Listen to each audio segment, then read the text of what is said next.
Hello and welcome to Midnight Readings.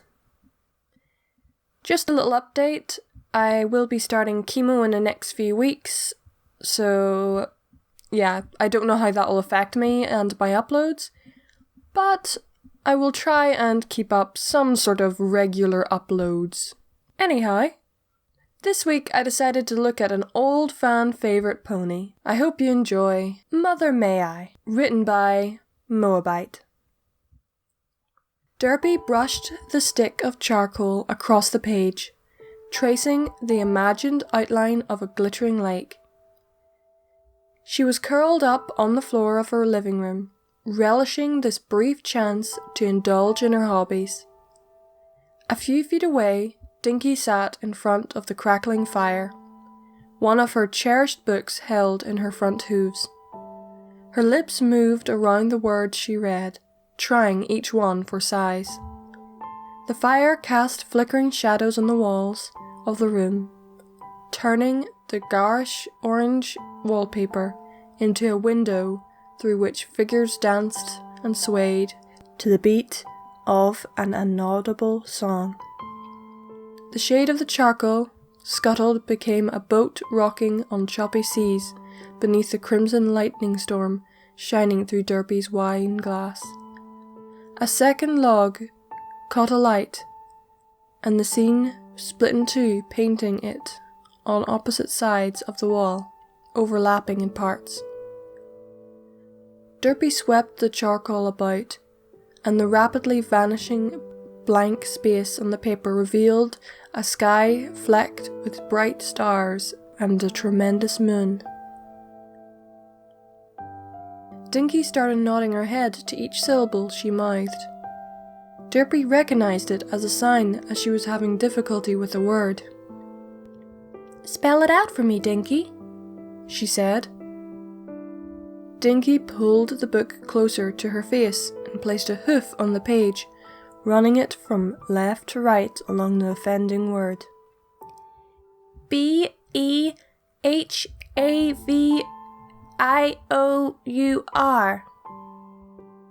Behaviour. You know that one, Dinky. Be on your best behaviour. I'm always on my best behaviour, said Dinky. Derpy smiled and reached out for her wine. Suddenly her vision doubled, and her fumbling hoof knocked against the glass, sending its contents spilling across the cream-coloured carpet. She cursed loudly before she could stop herself. She put both hooves in her mouth and looked at Dinky, who stared back, wide-eyed, book forgotten. I'm sorry, Dinky. I said a bad word. Don't you say things like that, even if I do sometimes. Dinky still looked scared. Mummy, your eyes have gone all funny. Derp moved a hoof to her right eye, covering it, reducing the number of Dinkies she was seeing to just one. Her remaining eye focused on the young unicorn, whose face was filled with concern. I'm fine, Dinky. Come sit over here for a minute. She patted the floor in front of her. Dinky obediently closed her book, put it neatly on the bookshelf, and knelt down in front of Derpy. She was such a good filly. Derpy hated to see her upset. It was better to explain this to her now than have her worry. She uncovered her eye again, which treacherously scrutinised the curtains while the other watched Dinky. It's called strabismus, or lazy eye. It doesn't look in the right direction sometimes, so I find it hard to know how far away things are. I have problems reading too. I've been getting it on and off recently, but the doctors are treating it, and hopefully I'll be all better soon, so don't worry. Does it hurt? No, she lied. Derpy had some free time between the end of her morning shift and the time she had to pick Dinky up from school. She had decided to supplement her income with some part-time work at Boxy Brown's moving company. A male mare's salary didn't go far for a single mother now anymore. Her friend Raindrops was rattling off a stream of off-colour jokes as they loaded the cart. Hovering high in the air, Derpy closed her eyes and laughed wildly. When she opened them again, her vision swam. She had a brief moment of disorientation and dropped her box heavily onto the back of the cart, tilting the whole vehicle backwards. The haulers strapped to the front cried out as they struggled to bring it level again, but it was too late. Some of the cargo started to slide along the wooden planks towards the back. Raindrop threw herself at the boxes and beat her wings as hard as she could, but more and more weight slid down against her. "Derpy!" she cried. "The ramp! Close the ramp!" Derpy grabbed the ramp and slammed it shut over the back of the cart. She reached for the latch, but without depth perception, she fell short by less than an inch. She didn't get another chance to try before Raindrop's hindquarters struck the ramp, knocking it open again and wrenching it out of Derpy's grip. The two watched in horror as the cargo spilled out into empty air and tumbled end over end into the waiting ground below. Boxy fixed them with an icy glare, and all Derpy could do was grin apologetically. The insurance had covered the damage, and Boxy decided to let the incident go, but Derpy couldn't go back to work for him for fear that it would happen again. She'd gone home that night and cried in frustration, cursing her affliction, her stupidity, her uselessness. Yes, it does hurt sometimes.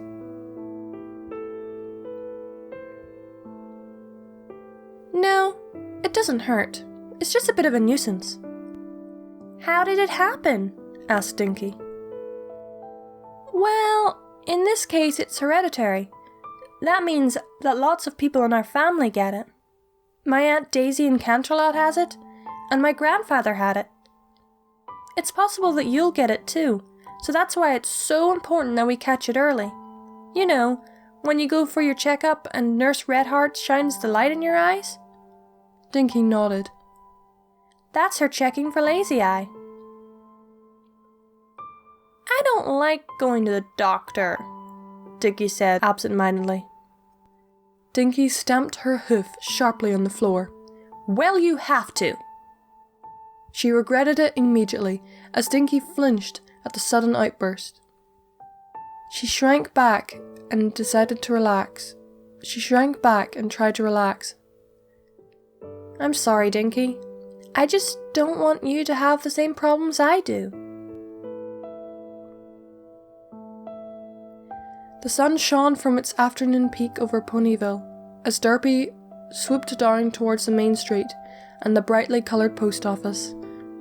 Her morning run had been particularly strenuous today, with nearly double the number of magazines for houses than usual. Their covers had been adorned by beautiful yellow Pegasus with a pink mane, who Derpy was sure she recognised, but couldn't put her hoof on the name. Her muscles were tense and sore, and she yawned wildly. As she did, her right eye refocused on a distant mountain peak, while her left remained straight. Derpy reared back from her descent into the post office floor, unsure of how close it could be. Panicking, she banked right into her blind spot, and one of her wings clipped the town hall's flagpole, driving it painfully into her flank. Her other barely left her aloft for a moment before she dipped gracelessly into the busy street below.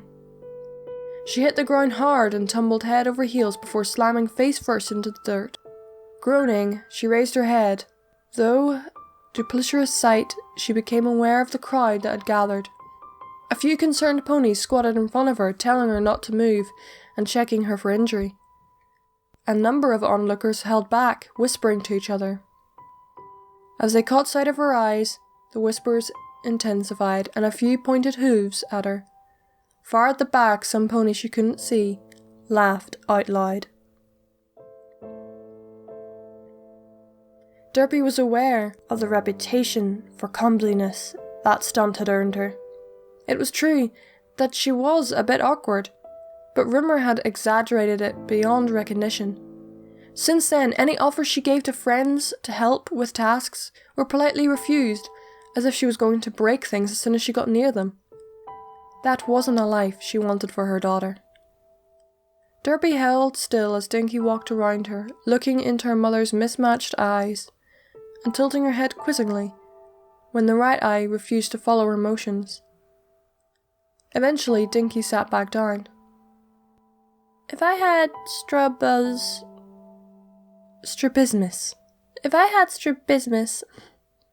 would you still love me? Derpy was taken aback. Of course I'll still love you, Dinky. Nothing could make me stop loving you. The tiny filly got to all fours again and trotted over to Derpy. She wrapped her front hooves around her mother's neck and hugged her tightly. Me too. Derpy smiled and hugged her back. They held the embrace for a long time before Derpy gently dispatched the filly's grip on her. Go get your book. Dinky retrieved the book from the shelf and returned to Derpy, who was now lying on her side with a wing extended. Dinky nestled herself under the soft feathers and placed the book in front of her. Okay, said Derpy. Let's read this together. I'll help you with any big words and you help me if I lose my place. Deal? Deal! In the fireplace, a log rolled over and dropped into the heat of the flames. The twin silhouettes became one again, clear and crisp. That was Mother May I, written by Moabite. I love this little idea of Dinky and Derpy, trying to help her understand what it all means, trying not to scare her as well. I hope you all enjoyed the story, and I'll see you all next week. Stay brony!